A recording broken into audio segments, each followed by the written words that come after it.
Well, hello, Retro PC Durham. Chris here with another machine that's been retro refurbished, whatever it is that I'm doing with these things.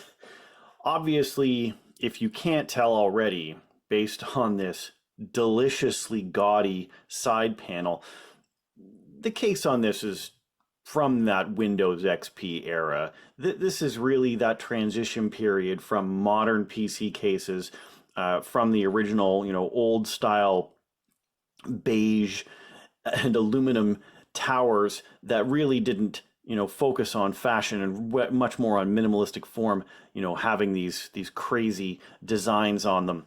And also before we reach the point in time where internal PC components and cable management were actually a thing. But I digress. This is an interesting box again. Another one of these PC builds that is basically almost all pieces that have been come together. So this case was from a donation. I don't even remember what the system board that was in on this one, but it definitely isn't the Asus P5VD2-MX SE board that's in there now.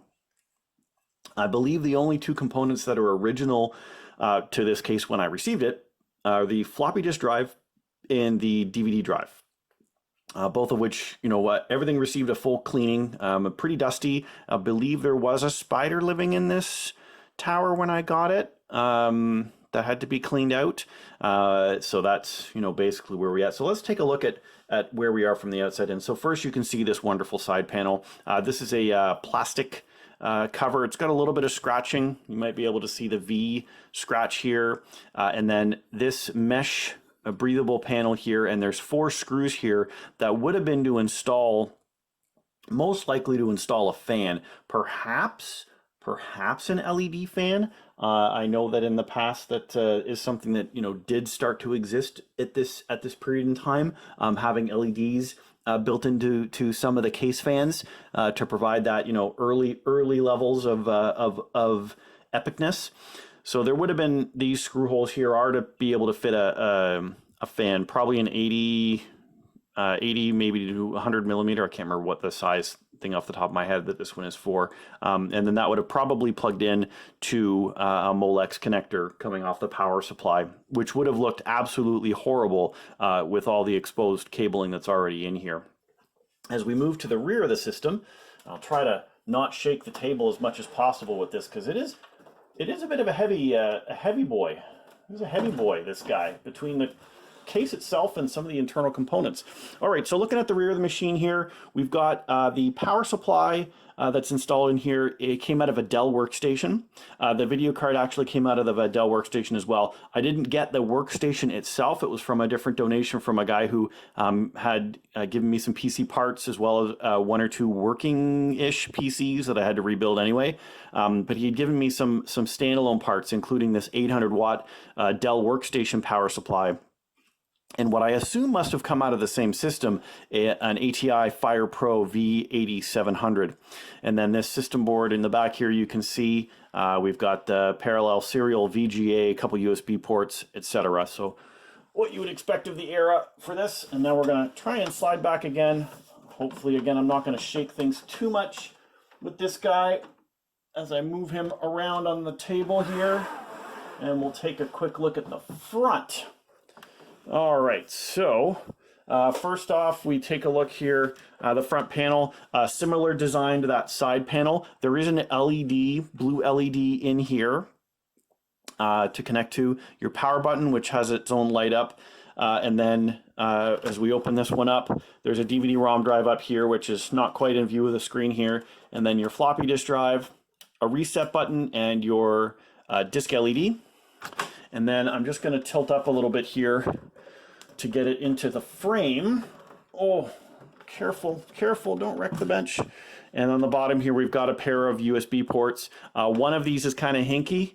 Doesn't really respawn properly when connected to. I think it's this one.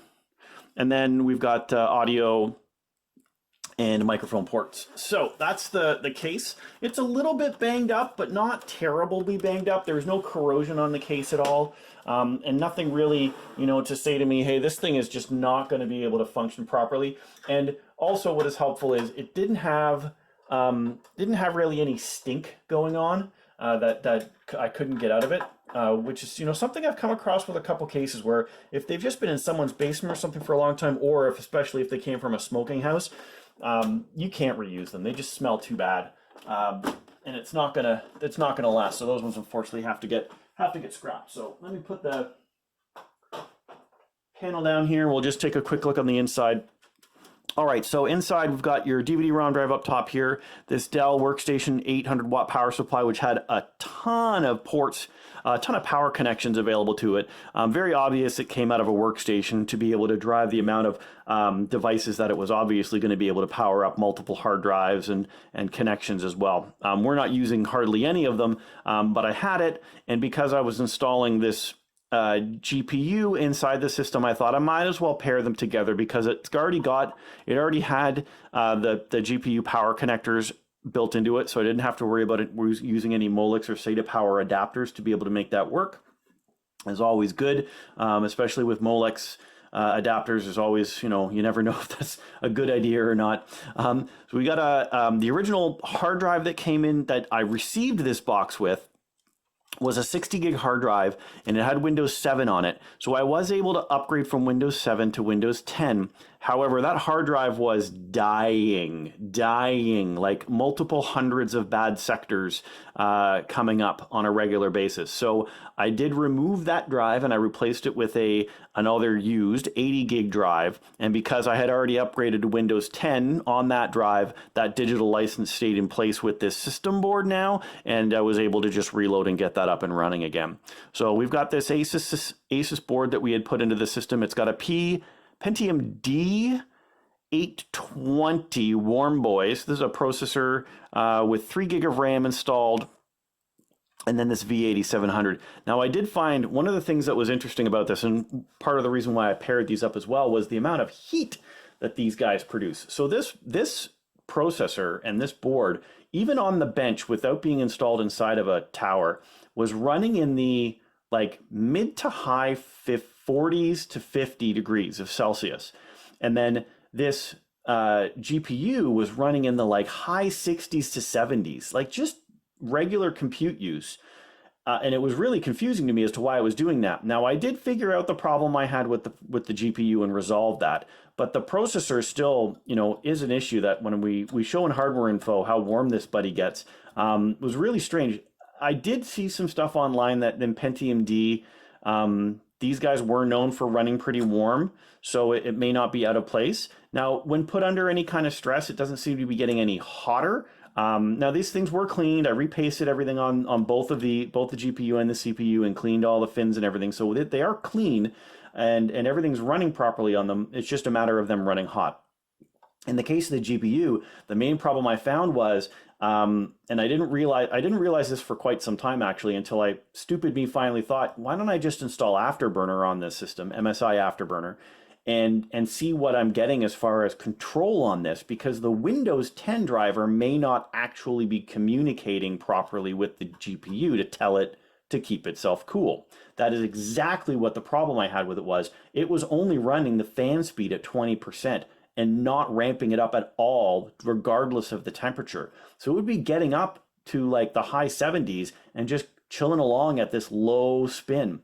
So I got Afterburner and put a fan curve in place on this one. So it, you know, makes a little bit of noise now as the fan is running, but it keeps it at a very healthy 46, 47 degrees to match up with the other system components within the chassis, just to what the processor and what the board temps are coming off at. I could get it to go lower, but that would, of course, involve increasing the fan speed on this one. And I can tell you, we'll show this when we boot it up. This thing running at 100% is very noticeable. Yeah, so we'll take a look at it. So what we'll do right now is we'll get the case covered back up here. I'll get us plugged in. We'll make the camera adjustments and get ourselves booted up into Windows and check out everything that's going on. So we'll be right back after we do this little screw job thingy and get things moved around. Righto, so let's get things started here. Hit the old power button.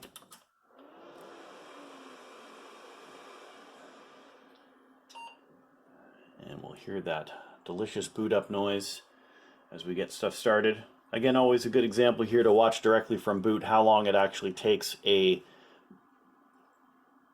80 gig IDE mechanical hard drive to boot and load up Windows 10 on this system. Again, this has usually been the biggest challenge for me in terms of general compute performance on these older systems. The older processors, anything with a dual core processor seems to be okay. The single core hyper threaded ones I think have been a bit of a challenge, but anything dual core or more doesn't seem to have much of an issue. With a 32-bit version of Windows 10, 3 to 4 gig of memory. I mean, 3.25 gig is the maximum addressable memory in a 32-bit Windows install. So 3 gig of RAM seems to be perfectly acceptable and runs okay. And then again, I've always tried to get a little bit more powerful graphics card installed, if not just to ensure I'm not using the cheesy onboard graphics that are on most of these older boards, or even if it's a slightly newer processor that is getting into the core series with an integrated graphics controller, not to be using any of the system memory for graphics use, because I need that entire 3 gigs in the case to run this. I can't afford to lose any of it to try and run an integrated graphics controller. So as you can see here, it doesn't really take all that long to boot into Windows from a cold start. So from that perspective, it's not that big a deal. Now, obviously, as we go to load applications, you'll see there is going to be that bit of a lag as things get up and running. Msi Afterburner has started up now, so the fans are moving a little bit. I'll show you here. We'll start with that first. So, we're just starting up here. We're at about this speed. The fan curve is, it's pretty scattered, but generally speaking, we're looking at running, somewhere between 30 to 40% as we go between 40 to 45 degrees Celsius.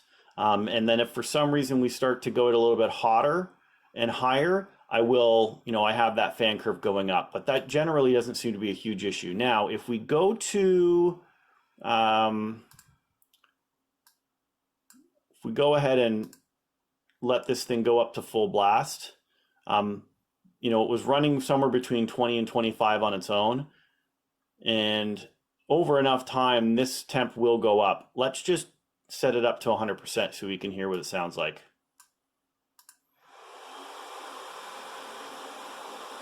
I can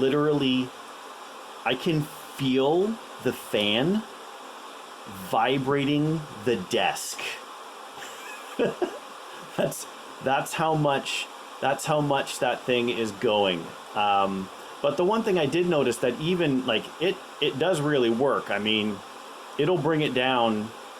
It'll bring the temperature down, but you definitely don't want to be running it like this all the time. But at least to know that it's capable of doing that, and if things are getting warm and toasty inside, it's got no trouble cooling that off. So I'm gonna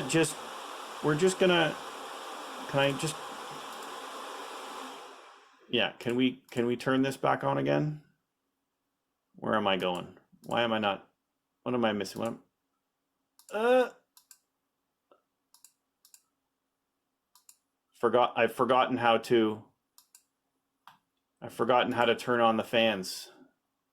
Oh, I guess it's because it hasn't gotten to the right temperature yet. So we should be warming up now, right? Auto off, fan control on.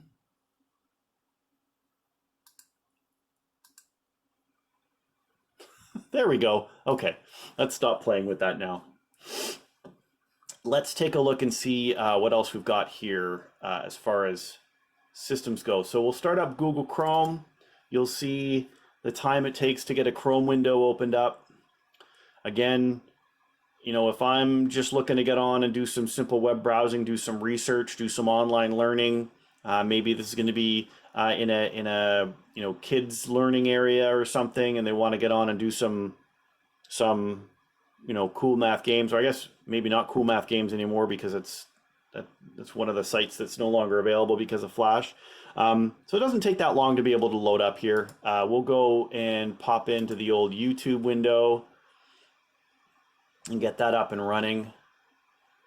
I have tested this already once. As you can see, dark mode has been enabled, but I did not accept the advertisement here. So that's up. Let's move that over here, and we're going to load up hardware info and just take a quick look at some of the system specs. We'll get our user account control. I haven't disabled this because, again, it's going to be going up to an area where there's going to be multi-users, so we want to make sure at least those alerts are still enabled so that nobody's going too crazy with installing stuff on these systems. And we'll wait for that to load up. All right, so spec info wise, you've got your Pentium D 820. This is a Smithfield processor from Intel, and we've got 2 cores, non-hyper-threaded, and that's running at about 2.8 gigahertz each. Storage wise, we've got that DVD burner and then that 80 gig ATA IDE disk drive. The system board is this Asus P5D2-MX SE, and that's on an older VIA chipset, P4M890. And then graphics-wise, we've got this AMD FirePro V8700. So again, this came out of a Dell workstation. This may have been an OEM only card. It might not have been sold in this format and form factor with the cooling and everything on it the way it was. A gig of GDDR5 SD RAM. So I mean, as far as performance goes, it's a big box. It's a big box. Probably sucks a little bit of power, and again, that fan's got to run pretty powerful just to keep it in a good temperature level. But it'll do the job perfectly well in terms of performance. Memory wise, we've got 2 Kingston memory DIMMs. One is reporting a full code, the other's not. But total of 3 gig of memory installed on the system. And then we've got that Windows 10 Pro 32-bit version. Let's get these sensors up and running, and I just wanted to show you here, that standard run of the temperature. It might, it's already gotten pretty warm on here. So you can see here, both the chipset data recording and the proc itself are running pretty warm, right? 47 degrees on the CPU just idling. It doesn't get a ton hotter than that when it starts loading up. But it's, still runs pretty warm just on its own. And then the board is running pretty warm too. The chipset runs, again, close to 50 degrees. So that's really was my target range, to get the GPU to not run any hotter and allow, because it's got a pretty powerful blower, allow it to be able to take some control. If things start getting a little warm ambient wise, it's going to start warming up as well, and it's going to fan up to be able to keep things cool. So I figured that under 50 degrees range seems to be okay for it to be able to run. Let's go back and take a look at some of the graphics performance here, and we'll see how things go here. Again, I don't have the audio plugged in here. It does work. I just didn't want to bring it up for the purposes of making sure that we don't go too heavy on the copyright claims. So let me switch up. Is this an ad? Yeah, this is an ad for a game, Magic the Gathering, I guess. So we're going to go and see what we're at for speed here. And we're going to go to 1080p and full screen and just take a look again at how the skipping goes on this.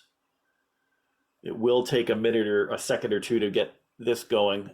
So I can see here, I mean, yeah, we're obviously having some trouble being able to keep things moving at a good pace.